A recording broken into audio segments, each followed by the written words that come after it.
Bahujan Samaj party व भारतीय राष्ट्रीय लोकदल के बने इस गठबंधन के सभी छोटे बड़े पदाधिकारी, नेता एवं कार्यकर्ता गए। आज आप लोग यहाँ हरियाणा प्रदेश में विधानसभा के लिए हो रहे आम चुनाव में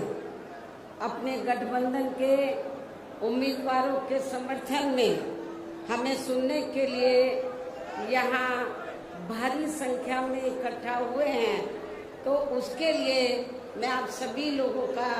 हार्दिक दिल से आभार प्रकट करती हूँ। जिनको कामयाब बनाने के लिए भारतीय राष्ट्रीय लोकदल के वरिष्ठ राष्ट्रीय महासचिव चौधरी अभय सिंह चौटाला जी व इनके सभी साथीगण तथा बीएसपी के भी नेशनल कोऑर्डिनेटर श्री आकाश आनंद व यहाँ के संयोजक श्री रणधीर बेनीवाल और इनके भी सभी साथीगण पूरे जी जान से लगे हुए हैं। और अब मैं आप लोगों का ध्यान यहाँ हरियाणा प्रदेश में विधानसभा के लिए हो रहे आम चुनाव में अपने इस बने गठबंधन की सरकार बनाने को लेकर कुछ जरूरी बातों की तरफ दिलाना चाहती हूँ। और इस संबंध में हमारी पार्टी का ये कहना है कि अपने देश को आज़ाद हुए व भारतीय संविधान को भी लागू हुए अब बरसों बीत चुके हैं, और इस लंबी अवधि में केंद्र व आपके हरियाणा प्रदेश में भी विभिन्न विरोधी पार्टियों की सरकारें रही है। लेकिन दुख की बात यह है कि इस दौरान आपके हरियाणा प्रदेश में भी यहाँ विरोधी पार्टियों की रही सरकारों में सर्व समाज में से खासकर दलितों, आदिवासियों, पिछड़े वर्गों, मुस्लिम व अन्य धार्मिक अल्पसंख्यकों के साथ साथ गरीबों, मजदूरों, किसानों, व्यापारियों एवं अन्य मेहनतकश लोगों का भी पूर्ण रूप से विकास व उत्थान आदि नहीं हो सका। जिनकी सरकारों की गलत नीतियों एवं गलत कार्य प्रणाली आदि को अभी ने और ज्यादा आजमाने की जरूरत नहीं है। और इस मामले में खास तौर से मैं दलितों, आदिवासियों व अन्य पिछड़े वर्गों के लोगों को ये बताना चाहूंगी कि इन वर्गों को परम पूज्य बाबा साहब डॉक्टर भीमराव अंबेडकर के कड़े संघर्ष एवं अथक प्रयासों से भारतीय संविधान में मिले कानूनी अधिकारों में से विशेषकर सरकारी नौकरियों में जो इन्हें आरक्षण की सुविधा मिली है, तो उसे यहाँ पहले कांग्रेस की और अब बीजेपी की तथा अन्य और पार्टियों की भी रही सरकारों की या चल रही सरकारों की जातिवादी सोच व मानसिकता के चलते इन्हें ये आरक्षण का पूरा लाभ नहीं दे पा रहे हैं। और अब तो इनके इस आरक्षण को ये पार्टियां, ये सभी पार्टियां, कांग्रेस, बीजेपी व अन्य जो जातिवादी पार्टियां हैं, ये सभी पार्टियां तो अब तो इनके इस आरक्षण को मान्य कोर्ट की आड़ में इसे प्रभावहीन बनाने में व खत्म करने की भी पूरी कोशिश में लगी हुई है। और इसका खास उदाहरण दिनांक 1 अगस्त 2024 को माननीय सुप्रीम कोर्ट का दिया गया निर्णय, जिसमें कोर्ट ने एससी व एसटी के आरक्षण में, मैं इधर एससी एसटी क्यों बोल रही हूँ, शेड्यूल कास्ट और शेड्यूल ट्राइब्स, क्योंकि संविधान में जो दलित वर्ग के लोग हैं, तो संविधान में दलितों के लिए तो हरिजन लफ्ज का इस्तेमाल नहीं किया गया है, बल्कि अनुसूचित जाति व जनजाति लफ्ज का इस्तेमाल किया गया। मैं चाहूंगी इन लोगों के जो पूर्व स्टेट अध्यक्ष हैं, तो मेरे ख्याल वो भारतीय संविधान को जरूर स्टडी करें, पढ़ें और ये देखें कि अनुसूचित दलितों के लिए क्या लफ्ज इस्तेमाल किया गया है। तो मुझे क्या लगता है, ये बाबा साहब के बारे में इनको जानकारी है, लेकिन ये भी जानकारी लेनी चाहिए कि SC ST के लिए क्या लफ्ज इस्तेमाल किया गया है। क्योंकि मुझे याद है सन 1977 में जब मैं वकालत की पढ़ाई कर रही थी,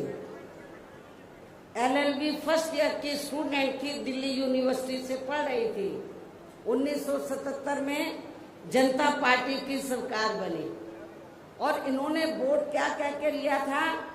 कि हम स्वर्गीय श्री बाबू जगजीवन राम जी को देश का प्रधानमंत्री बनाएंगे, जिसको कांग्रेस ने नहीं बनाया। कांग्रेस ने भी नहीं बनाया जिनको, और जनता पार्टी ने भी नहीं बनाया 77 में। तो दलित वर्ग के लोग, अनुसूचित जाति जनजाति वर्ग के लोग पूरे देश में बहुत नाराज थे, खफा थे। तो उस समय उन्होंने दिल्ली में एक 3 दिन का जाति तोड़ो सम्मेलन रखा और उसमें ऑल इंडिया की तरफ से, तो यूथ की तरफ से, नौजवानों की तरफ से मुझे उन्होंने इनवाइट किया बोलने के लिए। और जब मैं उस सम्मेलन में बोलने के लिए गई, तो वहां पर जितने भी जनता पार्टी के नेता थे, तो वो बार बार हरिजन हरिजन इस्तेमाल कर रहे थे। तो मैंने उनको कहा कि एक तरफ तो आप जाति तोड़ने की बात कर रहे हैं और दूसरी तरफ आप हरिजन कह रहे हैं। यदि हम इसको पॉजिटिव सेंस में ले तो हम तो, हरि का मतलब ईश्वर, हम तो ईश्वर की औलाद होगी, तो बाकी लोग क्या शैतान की औलाद है? ये मैंने 1977 में जब मुझे उन्होंने ऑल इंडिया की तरफ से इनवाइट किया, तो ये मैंने वहां पर बोला था। तो उधर ही जो जनता पार्टी के जो नेतागण लोग थे, उन्होंने माफी मांगी और कहा कि, मैंने बोला कि आपको, आप सरकार संविधान से चलती है और संविधान के हिसाब से आप लोगों को, जो वीकर सेक्शन के लोग हैं, तो उनको अनुसूचित जाति जनजाति और अन्य पिछड़ा वर्ग बोलना चाहिए, तो ये ज्यादा बेहतर होगा। उनको रियलाइज करना पड़ा और ये कहना पड़ा कि बहन जी जो बोल रही है वो सही बोल रही है। तो मैं आपको ये बताना चाह रही थी, माननीय सुप्रीम कोर्ट ने भी 1 अगस्त 2024 को, इसी वर्ष, माननीय सुप्रीम कोर्ट का दिया गया निर्णय है रिजर्वेशन को लेकर, जिसमें माननीय सुप्रीम कोर्ट ने, तो उन्होंने हरिजन नहीं बोला, ये जजमेंट आप उठा के देख लो। तो उन्होंने SC व ST के आरक्षण में वर्गीकरण व क्रीमी लेयर आदि को लागू करने की बात कही, जो नहीं होना चाहिए था। SC ST को जो रिजर्वेशन मिला है, परम पूज्य बाबा साहब डॉक्टर अंबेडकर के अथक प्रयासों से, उस रिजर्वेशन में अभी तक उसमें कोई अलग से रिजर्वेशन नहीं था जो बाबा साहब ने व्यवस्था की थी। SC ST के लिए रिजर्वेशन है, तो SC ST के लोगों को रिजर्वेशन मिलेगा, लेकिन रिजर्वेशन में से रिजर्वेशन की व्यवस्था बाबा साहब ने नहीं की थी। और रिजर्वेशन में से रिजर्वेशन का मतलब है शेड्यूल कास्ट को आपस में लड़ाना, SC ST को ये लड़ते रहे कि इसको कम मिला, इसको ज्यादा मिला है, जो ये नहीं होना चाहिए था, जो ये नहीं होना चाहिए था। लेकिन दुख की बात है कि सेंटर की ओर से, बीजेपी की सरकार है सेंटर के में, उनकी ओर से सरकारी वकील खड़े हुए, कांग्रेस के भी वकील खड़े हुए और भी वकील खड़े हुए, उन्होंने माननीय सुप्रीम कोर्ट की हाँ में हाँ मिलाई। तो जिसकी वजह से तो जो देश में SC/ST वर्ग के लोग हैं तो उनको आरक्षण में उनके आरक्षण में वर्गीकरण व क्रीमी लेयर आदि को लागू करने की बात उन्होंने कही, जो ठीक नहीं था। इस निर्णय से हमारी पार्टी बिल्कुल भी सहमत नहीं है। और यदि इन वर्गों के आरक्षण के मामले में केंद्र की वर्तमान भाजपा सरकार, जो बीजेपी भी कहती है कि हम आरक्षण के पक्षधर हैं, तो यदि इन वर्गों के आरक्षण के मामले में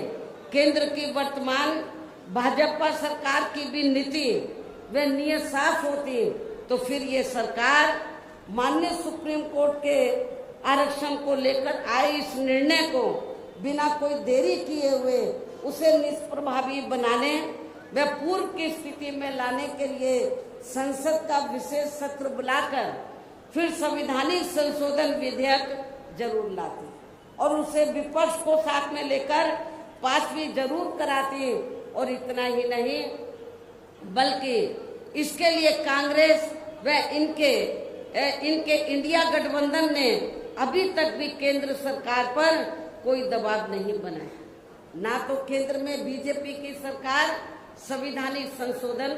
विधेयक लाई इस जजमेंट के खिलाफ, और ना ही इंडिया गठबंधन ने, बाहर तो वो दबी जबान में कहते हैं हम आरक्षण के पक्ष में हैं, लेकिन पार्लियामेंट के अंदर उन्होंने इसके लिए कोई आवाज नहीं उठाई। और ऐसा करना तो बहुत दूर की बात रही, बल्कि इन्होंने माननीय सुप्रीम कोर्ट के इस निर्णय पर, इस आए निर्णय पर अभी तक कुछ भी खुलकर नहीं बोला है। और इस मामले में केंद्र की भाजपा सरकार व अधिकांश सभी विरोधी पार्टियां अभी तक भी चुप्पी साधे हुए हैं। यहाँ मैं ये भी बता देना चाहती हूँ कि माननीय कोर्ट ने SC/ST आरक्षण में वर्गीकरण करने व क्रीमी लेयर आदि को भी लागू करने का ये कार्य अब पहले संसद के पास था, राष्ट्रपति के पास था, लेकिन अब ये कार्य भी इन्होंने राज्य सरकारों के ऊपर छोड़ दिया है। हर स्टेट में राज्य सरकारों के ऊपर छोड़ दिया है, जो वो अपने हिसाब से इसका पूरा राजनीतिक फायदा भी उठाएंगे। उनके ऊपर है किसको कितना आरक्षण देना है, SC/ST में से किसको कम देना, किसको ज्यादा देना, किसको नहीं देना है। पहले संसद और पार्लियामेंट के पास ये पहले संसद और प्रेसिडेंट के पास पावर थी, लेकिन इस जजमेंट में माननीय सुप्रीम कोर्ट ने ये पावर भी राज्य सरकारों को दे दी, जो अब अपने हिसाब से इसका पूरा राजनीतिक फायदा भी उठाएंगे। साथ ही इसकी आड़ में इन वर्गों को बांटकर इन्हें आपस में भी खूब लड़ाएंगे। अर्थात अब ये पार्टियां फूट डालो वे राज करो की नीति का भरपूर फायदा उठाएंगे, जबकि संविधान के मुताबिक कि जाति को SC व ST की सूची में शामिल करना है या नहीं करना है, तो इसका ये अधिकार अभी तक केवल संसद व माननीय राष्ट्रपति जी को ही दिया हुआ था, जिसे 1 अगस्त 2024 को माननीय सुप्रीम कोर्ट के आए निर्णय के जरिए इसे अब वापस लेकर सीधे ही राज्य सरकारों को दे दिया है, जिससे अब इन वर्गों के साथ काफी नाइंसाफी होगी। अर्थात इनका भी आरक्षण ना के बराबर ही रह जाएगा। दलितों का, SC/ST का, अनुसूचित जाति व जनजाति का अब ये आरक्षण ना के बराबर ही रह जाएगा। और अब तो कांग्रेस के राहुल गांधी ने भी, कांग्रेस के श्री राहुल गांधी ने भी विदेश में जाकर इनके सभी आरक्षण को आगे वक्त आने पर खत्म करने का भी ऐलान कर दिया है। इससे साफ जाहिर है कि आपका आरक्षण बहुत खतरे में है। बाबा साहब डॉक्टर अंबेडकर ने आरक्षण शेड्यूल कास्ट में जितनी जातियां आती हैं सबको दिया था। उन्होंने केवल एक जाति को नहीं दिया था, उसमें विभिन्न जातियां हैं, सब कास्टें हैं जो सामाजिक, शैक्षणिक और आर्थिक क्षेत्र में पिछड़ी हुई हैं।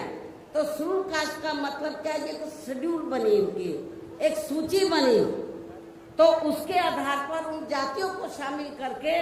तो जब ये इन लोगों को ये रिजर्वेशन दिया है SC/ST में, उसमें एक ही जाति नहीं आती है, उसमें विभिन्न जातियां आती है। तो जिसका नाम क्या दिया बाबा साहब ने, एक सूची बनाई, शेड्यूल कास्ट, शेड्यूल ट्राइब्स। इसलिए इन वर्गों के लोगों को बाबा साहब डॉक्टर भीमराव अंबेडकर द्वारा जो इन्हें, इन सभी वर्गों के लोगों को, SC ST में जो विभिन्न जातियां आती हैं, तो इन वर्गों के लोगों को बाबा साहब डॉक्टर भीमराव अंबेडकर द्वारा जो इन्हें आरक्षण का ये संवैधानिक अधिकार दिया है, तो इसे बचाने के लिए अब यह हरियाणा प्रदेश में हो रहे विधानसभा चुनाव में इन वर्गों को, ऐसी सभी आरक्षण विरोधी पार्टियों को अपना कतई भी वोट नहीं देना है। ऐसे आरक्षण विरोधी पार्टियों को अपना। मनुवादियों ने बहुजनों के इतिहास को, उनके नायकों को मिटा देने की तमाम कोशिशें की, लेकिन अम्बेडकरवादियों ने तमाम मुश्किलों को सहकर उसे जिंदा रखा। बहुजन कैलेंडर 2025 के जरिए हमने भी बहुजनों के संघर्ष और इतिहास को सहेजने का काम किया है, क्योंकि कैलेंडर सिर्फ तारीख नहीं बताते, इतिहास भी बताते हैं। तो आज ही ऑर्डर करिए 2025 का बहुजन कैलेंडर। बुकिंग शुरू है। ऑर्डर देने के लिए व्हाट्सएप नंबर 9711666056 पर मैसेज करें या dalitdastak@gmail.com पर ईमेल करें। कतई भी वोट नहीं देना है। जो ये पार्टियां माननीय सुप्रीम कोर्ट के आए इस निर्णय को बिल्कुल भी बदलने के लिए तैयार नजर नहीं आती है। अर्थात इस मामले में केवल ये पार्टियां इन वर्गों को गुमराह करने में ही लगी हैं।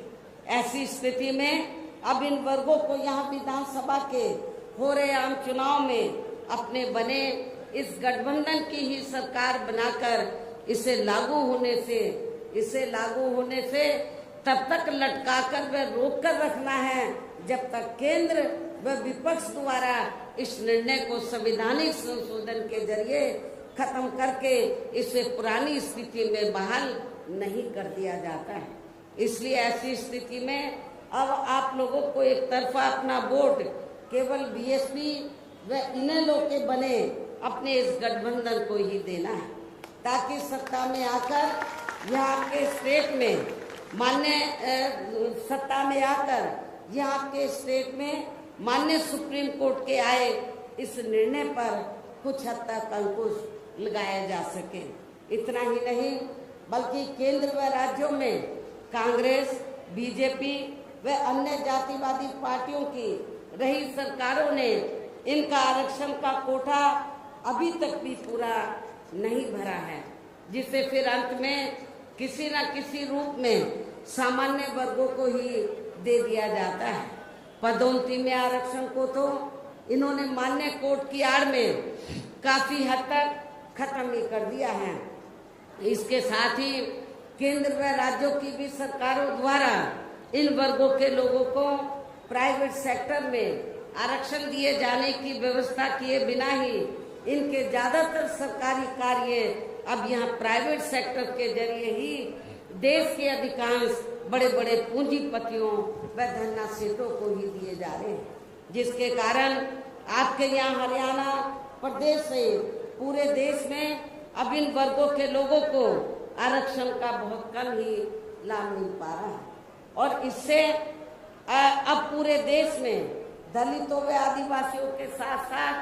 अन्य पिछड़े वर्गों का भी काफी ज्यादा नुकसान हो रहा है। आपके हरियाणा प्रदेश में SC ST की तरह जो OBC वर्ग के लोग हैं, अन्य पिछड़े वर्ग के लोग हैं, इनकी भी काफी तादाद है। जबकि अन्य पिछड़े वर्गों के लोगों को ये भी मालूम होना चाहिए कि इन्हें मंडल कमीशन की रिपोर्ट के तहत आरक्षण की ये सुविधा केंद्र में कांग्रेस पार्टी की रही सरकार में, बल्कि बीएसपी के केंद्र की सरकार में नहीं, बल्कि बीएसपी के कड़े संघर्ष एवं अथक प्रयासों से केंद्र में रही श्री BP सिंह की सरकार में ही मिली है, जिसका भी अब यहाँ जातिवादी विरोधी पार्टियों की चल रही सरकारें इन्हें पूरा लाभ नहीं दे पा रही हैं। इसके साथ ही श्री BP सिंह की सरकार में ही इन वर्गों के मसीहा परम पूज्य बाबा साहब डॉक्टर भीमराव अंबेडकर को भी यहाँ भारत रत्न की उपाधि से सम्मानित किया गया था, जिसके लिए वो हर प्रकार से पात्र भी थे। जबकि इन्हें ये सम्मान उनके जीते जी परम पूज्य बाबा साहब डॉक्टर भीमराव अंबेडकर के जीते जी केंद्र में रही कांग्रेस पार्टी की सरकार में बहुत पहले मिल जाना चाहिए था। लेकिन कांग्रेस पार्टी की सरकार ने इनके देहांत के बाद भी इन्हें काफी समय तक ये सम्मान नहीं दिया। इससे इन वर्गों के प्रति इस कांग्रेस पार्टी की हीन व जातिवादी मानसिकता साफ झलकती है। इतना ही नहीं बल्कि इनके कारवां को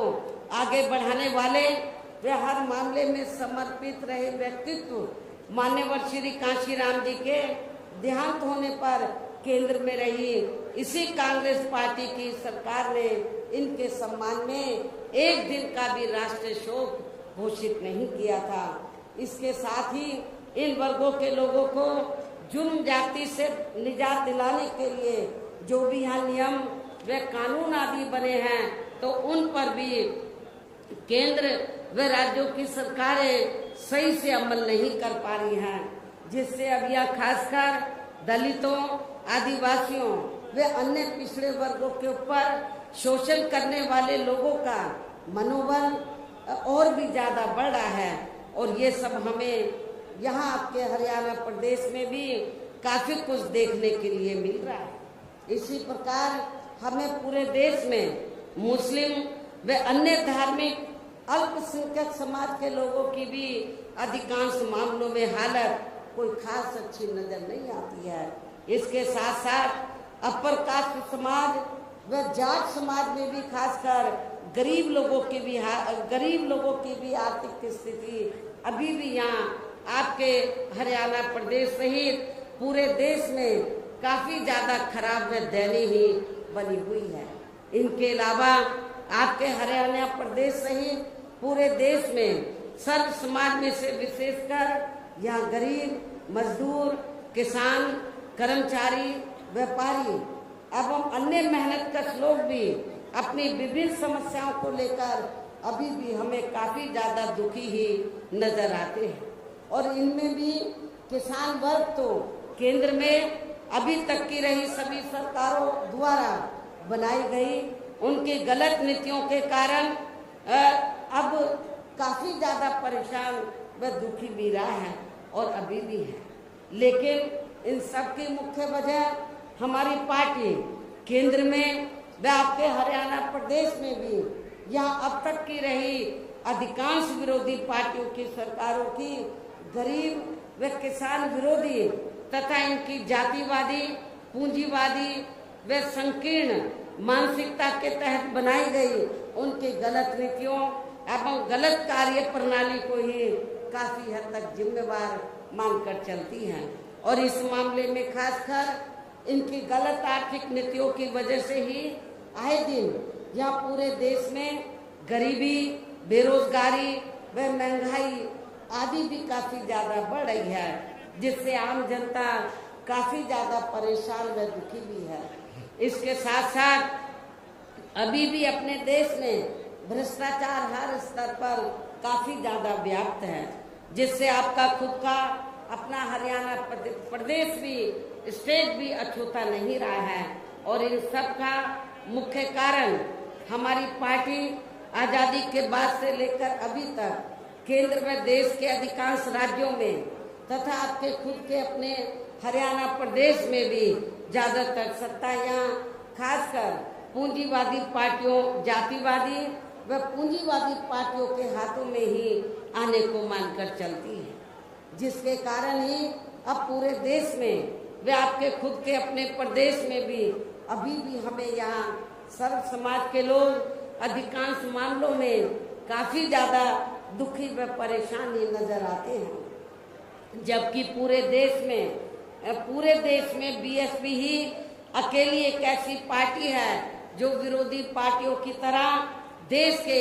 बड़े बड़े पूंजीपतियों व धन्ना सेठों की आर्थिक मदद से नहीं बल्कि अपनी पार्टी के ही आम कार्यकर्ताओं की आर्थिक मदद से चुनाव लड़कर यहाँ केंद्र व राज्यों की भी सत्ता में आना चाहती है, ताकि हमारी पार्टी सत्ता में आने के बाद फिर बिना किसी दबाव के व आजाद होकर सर्व समाज के लोगों की सभी समस्याओं का समाधान करके उन्हें हर मामले में व हर स्तर पर खुशहाल बना सके। और इसी आधार पर चलकर ही आबादी के हिसाब से देश के सबसे बड़े प्रदेश अर्थात आपके पड़ोसी प्रदेश उत्तर प्रदेश में 4 बार हमारी पार्टी ने अपने नेतृत्व में वहाँ सरकार भी बनाई है। और हमने अपने सभी चारों रही सरकारों में अपनी पार्टी की विचारधारा एवं सिद्धांतों के तहत चलकर वैसे तो वहाँ सर्व समाज के हितों का पूरा ध्यान रखा है, लेकिन सभी मामलों में प्राथमिकता पहले हमने वहाँ सर्व समाज में से विशेषकर उन SC/ST वर्गों, पिछड़े वर्गों, मुस्लिम व अन्य धार्मिक अल्पसंख्यक समाज को तथा गरीब एवं असहाय लोगों को ही दिया है, जिनकी वहाँ हर मामले में व हर स्तर पर सभी विरोधी पार्टियों की रही सरकारों में उनकी हीन, जातिवादी, संकीर्ण व पूंजीवादी सोच होने के कारण काफी ज्यादा उपेक्षा की गई है। इसके साथ साथ हमने उत्तर प्रदेश में गरीब एवं बेरोजगार लोगों को दूसरी पार्टियों की रही सरकारों की तरह मामूली सा बेरोजगारी भत्ता न देकर उन्हें बड़ी तादाद में सरकारी एवं गैर सरकारी क्षेत्रों में स्थायी रोजगार भी उपलब्ध कराए हैं। इसके साथ ही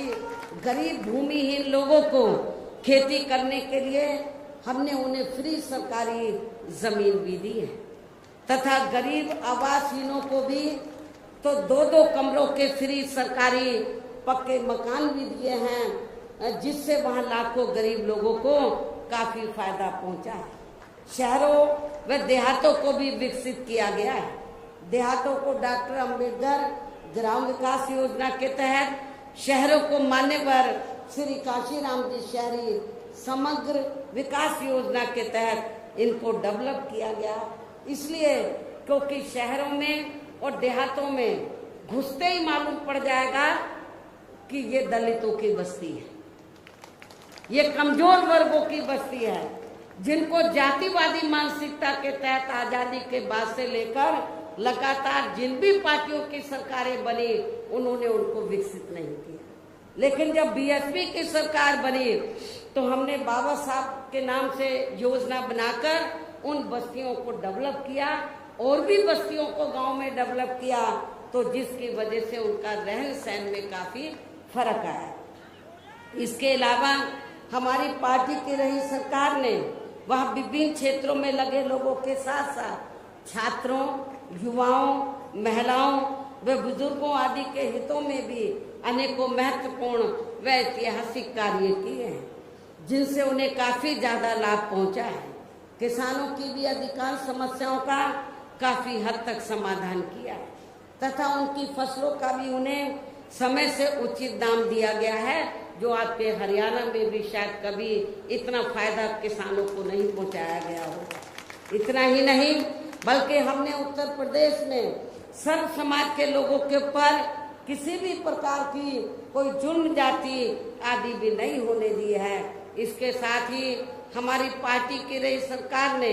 अपने देश में दलित एवं अन्य पिछड़े वर्गों में समय समय पर जन्मे यहाँ महान संतों, गुरुओं व महापुरुषों में भी खासकर महात्मा ज्योतिराव फूले, छत्रपति शाहू जी महाराज, श्री नारायणा गुरु, बाबा साहब डॉक्टर भीमराव अंबेडकर एवं मान्यवर श्री काशीराम जी आदि को भी विभिन्न रूपों में पहली बार वहाँ पूरा